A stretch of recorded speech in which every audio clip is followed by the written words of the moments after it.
আসসালামু আলাইকুম। আজকের এই ভিডিও থেকে আমরা এই বুক কভার ডিজাইনটা তৈরি করা শিখব। তো এই বুক কভার ডিজাইনের আইডিয়াটা দিব যাতে আপনারা সহজেই বুক কভার ডিজাইনগুলি যে কোনো ধরনের ডিজাইন তৈরি করতে পারেন। তো চলুন আজকে কথা না বাড়িয়ে মূল কাজে চলে যাই।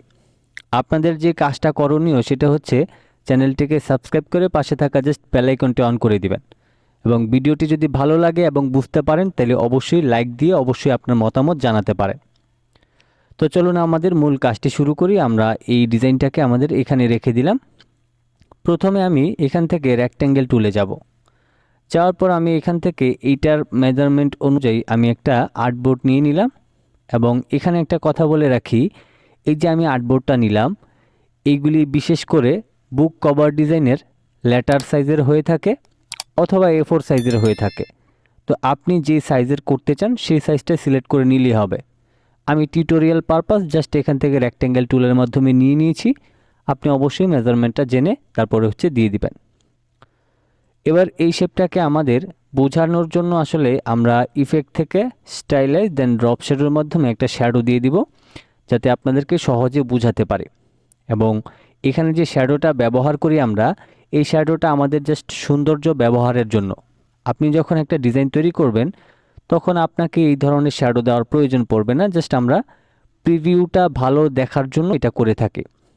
ওকে, এবার আমি এটাকে Ctrl+2 দিয়ে লক করে নিলাম। এখন আমাদের এখানে যে শেপটা তৈরি করেছি এই শেপটা তৈরি করব। তো তার জন্য আমি এখান থেকে রাইট বাটন ক্লিক করে পলিগন টুলে যাব। তারপর আমি কিবোর্ড থেকে অল্টার এবং শিফটটাকে ধরে মাউসের লেফট বাটনটাকে এইভাবে করে ক্লিক করব। ক্লিক করার পর আমি এটাকে এতটুকুই রাখব। তারপর এটাকে একটা কপি করতে হবে। এটার জন্য এডিট থেকে copy, edit, paste in font করে দিব। তারপর এই কর্নারে ধরে অল্টার এবং শিফটটাকে ধরে আমি আনুমানিক এতটুকু ছোট করে নিব। তারপর আমি সম্পূর্ণটা সিলেক্ট করব। তারপর এখান থেকে শেপ বিল্ডার টুলে যাব। কিবোর্ড থেকে অল্টার ধরে মাউসের লেফট বাটনটা এখানে ক্লিক করলে এই অংশটা কেটে যাবে। এবার এই শেপটাকে আমরা এই কর্নারে ধরে শিফটটাকে ধরে আমরা -90 ডিগ্রি অ্যাঙ্গেলে ঘুরায় নিব। ঘুরায় নেওয়ার পর এখন এখান থেকে আমরা যাব লাইন সেগমেন্ট টুলে। তারপর এই অ্যাঙ্কর পয়েন্ট থেকে আমি শিফটটাকে ধরে এখানে একটা অ্যাঙ্কর পয়েন্ট নিয়ে এটাকে আবারও শিফটটাকে ধরে একটু এই পাশে নিয়ে আসব। এখানে কিন্তু কালার না দেওয়ার কারণে এখানে কিছু যে আছে সেটা বোঝা যায় না, এবং এখানে কালার না থাকলেও প্রবলেম নেই আমাদের।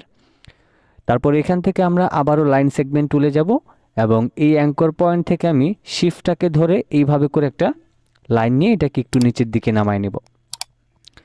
এবার আমি সম্পূর্ণটাকে সিলেক্ট করে আমি যাব হচ্ছে শেপ বিল্ডার টুলে।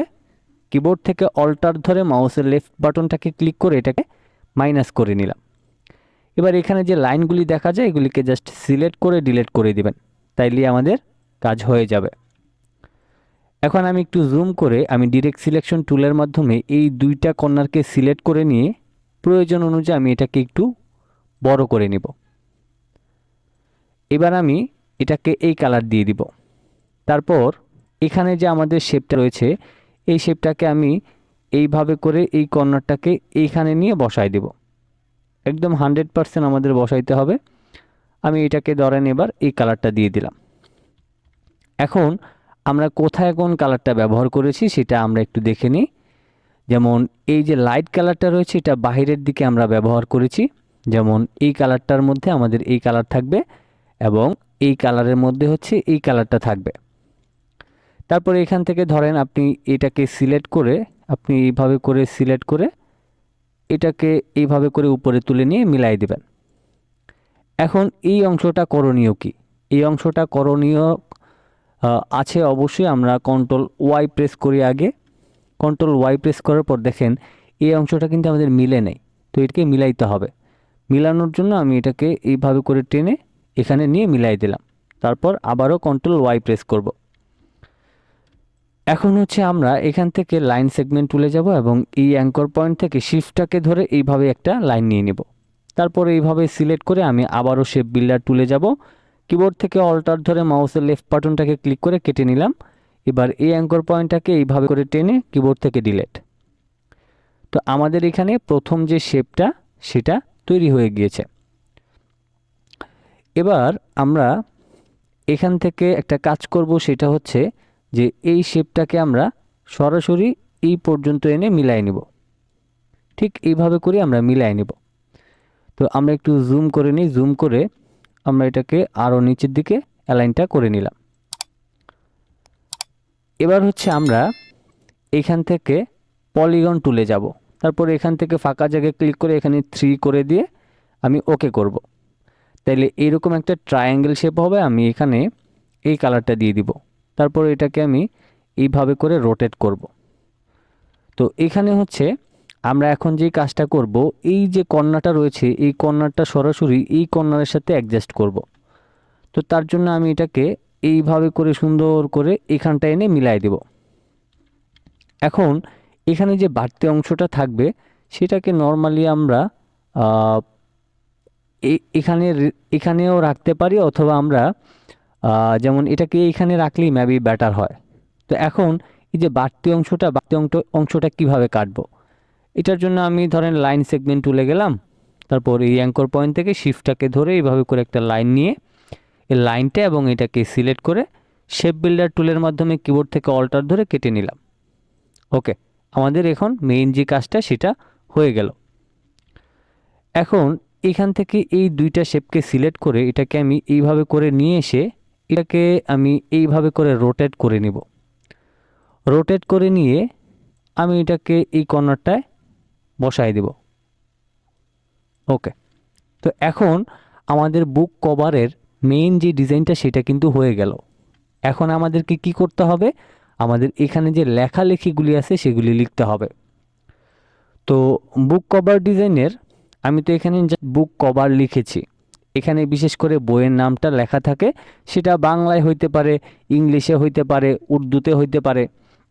তো সেক্ষেত্রে সব সময়ের জন্য মনে রাখবেন বইয়ের যে নামটা হয় সেটা একটু মোটা আকারের ফন্টে হয়, সেটা বাংলায় হোক, হিন্দিতে হোক অথবা ইংলিশে হোক। তো এখন আমি এখান থেকে এরিয়াল ব্ল্যাক ফন্টটাকে ব্যবহার করব এবং এখান থেকে বুক কভারই লিখে দিচ্ছি। তারপর এটাকে আমি রেড কালার করে দিলাম। এবার ধরেন আমি এখান থেকে কিছুটা এখানে গ্যাপ রেখে আমি এইভাবে করে একটু বড় করে দিলাম। ওকে, এবার আমি এখান থেকে ক্রিয়েটিভ বিজনেস লিখে দিচ্ছি। আর বুক কভারের ক্ষেত্রে নিচে দিয়ে হয়তো বা যে রাইটার তার যার বই সেই হিসেবে সেটা লেখা থাকে, অথবা নিচের দিকেও লেখা থাকে। তো আমরা এখান থেকে ক্রিয়েটিভ বিজনেস আমরা এটা লিখে দিতে পারি। তো আমি এখান থেকে CREATIVEBUSINESS। ওকে, এবার আমি এটাকে ধরেন এখান থেকে রেগুলার ফন্ট করে দিলাম। তারপর এখান থেকে এটাকে এই অ্যালাইন অনুযায়ী বসিয়ে এখানে রেখে দিব। প্রয়োজনে চাইলে আর একটু বড়ও করতে পারি, আমি এতটুকুই রাখছি। তারপর এখন আমি কিবোর্ড থেকে কন্ট্রোল অল্টার 2 দিয়ে এই যে এটাকে লক করেছিলাম আনলক করে আমি এখান থেকে রোলার থেকে আমি এইভাবে করে একটা গাইড নিয়ে নেব। তারপর এই লেখাটাকে আমি নিচের দিকে নিয়ে এসে অ্যালাইনটা ঠিক করে আমি এটাকে একটু ছোট করব। তারপর এটাকে আর একটু নিচের দিকে নামিয়ে নিয়ে আসব। তারপর এখান থেকে আমি কি লিখব, বুক রাইটার নেম, BWOKWRITERNAME। ওকে, এবার আমি অ্যালাইনটা ঠিকঠাকই আছে, আমি একটু অ্যালাইনটা ঠিক করে নিলাম। ওকে, তো ফাইনালি দেখেন আমরা কত সহজেই একদম খুব কম সময়ের মধ্যে আমরা একটা বুক কভার ডিজাইনের আইডিয়া পেয়ে গেলাম। তো এখন এখানে যে আমরা বুক কভার ডিজাইনটা তৈরি করেছি, এই ধরনের ডিজাইন হচ্ছে আপনার বিভিন্ন প্রকার গল্পের ডিজাইনের ক্ষেত্রে প্রয়োজন পড়ে, বা আপনার হচ্ছে কোনো ধরনের বুক কভার ডিজাইনই হতে পারে। বাট হচ্ছে আমরা সিম্পলের মধ্যে আজকে যেই কভার ডিজাইনটা শিখলাম, এইটা থেকে আপনি আইডিয়া নিয়ে যে কোনো ধরনের আপনি বুক কভার ডিজাইন তৈরি করতে পারেন। তো এটাই ছিল আমাদের আজকের টিউটোরিয়াল। ভিডিওটি কেমন লাগলো অবশ্যই কমেন্ট বক্সে জানিয়ে দেবেন। চ্যানেলে নতুন এসে থাকলে সাবস্ক্রাইব করে সাথে থাকবে।